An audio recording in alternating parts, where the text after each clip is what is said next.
Hello guys, welcome back to our YouTube channel. अनि त्यसपछि यो चाहिँ आज मोमो बनाएको है। मोमो तातो मोमो। त्यसपछि यहाँ चाहिँ चटनी बनाउन अल्छी लाग्यो, त्यही भएर यहाँ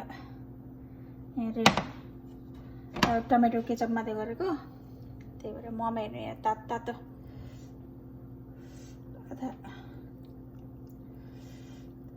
जुसी मोमो।